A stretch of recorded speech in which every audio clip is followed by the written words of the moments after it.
नमस्कार दोस्तों, स्वागत है आपका हमारे इस दलित न्यूज़ चैनल जिसका नाम है BSN रवि मठानिया। तो आप इसको सब्सक्राइब करें, लाइक करें और शेयर करें चैनल को। आपके हमारे समाज से, दलित समाज से जुड़ी जो भी खबरें हैं वो इस पर आप रवि मठानिया को आप उनसे संपर्क करके अपनी शेयर कर सकते हैं और सारी समस्याओं का समाधान हम दलित न्यूज़ के माध्यम से उनकी करने की कोशिश करेंगे और समाज में जो भी फैली हुई विकृतियां हैं उन्हें दूर करने का प्रयास इस चैनल के माध्यम से किया जाएगा। तो इस चैनल से ज़रूर जुड़ें। और अभी का फ़िलहाल का जो दृश्य चल रहा है तो उससे जो अब आज की सरकार है उसके परिप्रेक्ष्य में एक बात करूँगा।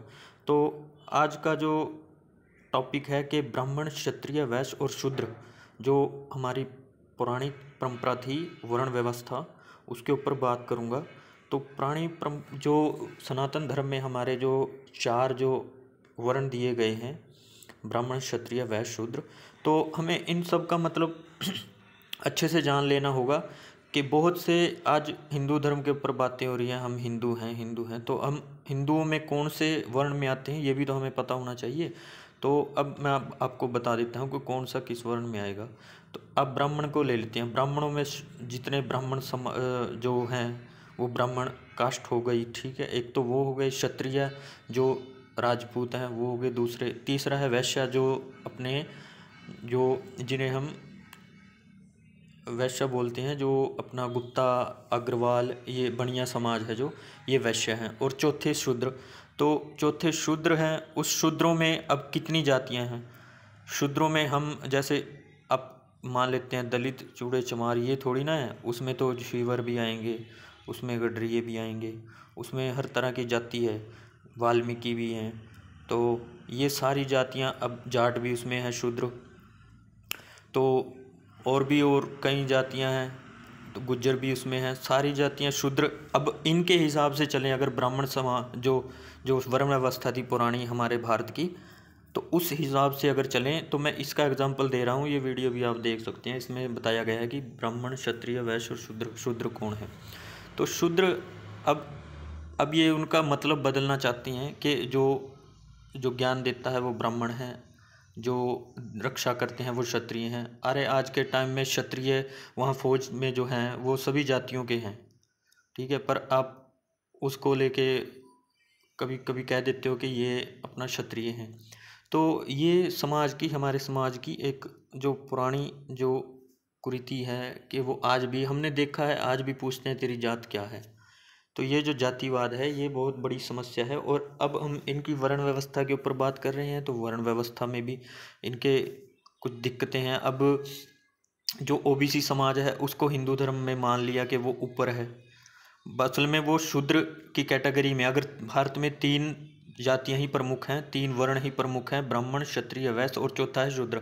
शूद्र में उन तीनों जातों को छोड़ के जितनी भी भारत में जातियां हैं वो सारी शूद्र हैं। आपको ये मानना पड़ेगा अगर आप वर्ण व्यवस्था हिंदू धर्म को मानते हैं। तो ये था आज का हमारा।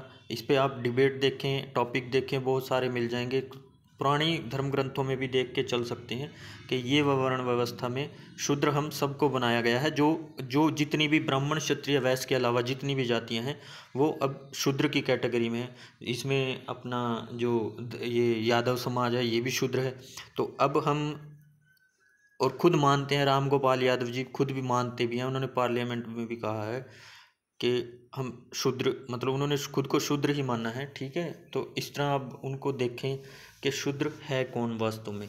तो अब जो गर्व कर रहे हैं अपने ऊपर कि हम OBC हैं, हम ये हैं, वो हैं, बड़ी जात है, ये है, वो है, छोटी जात है, आप सभी शूद्र हैं। बाकी 3 हैं मेन जातियां भारत में, जो ब्राह्मण हैं, क्षत्रिय हैं और वैश्य हैं। उसके अलावा कोई भी जाति बड़ी नहीं है, कोई छोटी नहीं है, सब शूद्र कैटेगरी के हैं। शूद्र वर्ण व्यवस्था में जो भारत में थी उसके हिसाब से। अब तो खैर जाति व्यवस्था है, उसमें OBC कर दिया है, उसमें SC ST कर दिए हैं, जो नीचे के दबे कुचले लोग हैं। उससे ऊपर के OBC हो गए, उससे ऊपर अपना जनरल का सामान्य जाति होगी। पर आप OBC में इसीलिए हैं कि आप दबे कुचले थे और पहले आपको शूद्र ही माना गया था। जो आज से 5000 साल पहले जब भी धर्म ग्रंथ, जब भी ये लिखे गए होंगे, तो आपको उस समय के हिसाब से देखना चाहिए। तो मेरी आपसे विनती है कि किसी की भावना को आहत करना मेरा लक्ष्य नहीं है। मैं सिर्फ आपको बताना चाहता हूँ कि हिंदू धर्म में 3 मेन जातियाँ, 3 मेन वर्ण हैं, ब्राह्मण, क्षत्रिय, वैश्य, और उसके अलावा चौथा है शूद्र।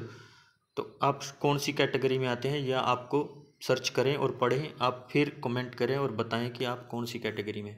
सो इस वीडियो में इतना ही। थैंक यू दोस्तों। एक और बात है, समाज के जो आजकल के मुद्दे हैं, महंगाई है, बेरोज़गारी है, उस पर बात करें। आप हिंदू, मुस्लिम, सिख, ईसाई ये सब करना छोड़ दें। आप न्यूज़ चैनलों पर भी उनके, आप यूट्यूब पे देखते हो तो कमेंट करके कहें कि हमें अपने जुड़े हुए मुद्दे, बेरोज़गारी, महंगाई, इन पर बात करनी है, हमें और किसी चीज़ पर बात नहीं करनी है। ठीक है। जो हिंदू मुस्लिम कर रहे हैं वो कौन है? वो तो बड़े बड़े मालिक है। एक अडानी का चैनल है, हैं, दूसरा किसी और कंपनी का चैनल है, एक अपना ये अर्नब गोस्वामी का चैनल है, वो भी हिंदू, उसको तो पैसा आ रहा है वहाँ से। दूसरा एक चैनल ये अपना जो इंडिया टीवी है, ये भी उसके ओनर रजत शर्मा हैं। तो इस तरह इनके मालिक हैं, इनको तो अपना गेन हो रहा है, इन्हें ऐड मिल रही है, इनके काम चल रहे हैं। देश में क्या आ रहा है उसके बारे में कोई बात नहीं कर रहा है। हिंदू मुस्लिम की डिबेट इससे बंद करें और अपने समाज को जागरूक करें, अपने अपने समाज को, सभी ओबीसी वर्ग से। और हमारा दलित वर्ग तो हमें तो पता ही है, हम तो दलितों में वैसे ही शूद्रों में गिने जाते थे, पर जो अपने आप को ओबीसी समाज बोलता है वो सारा ही शूद्र था। ये भी बात आपको जान लेनी चाहिए। सो इस वीडियो में इतना ही। थैंक यू दोस्तों।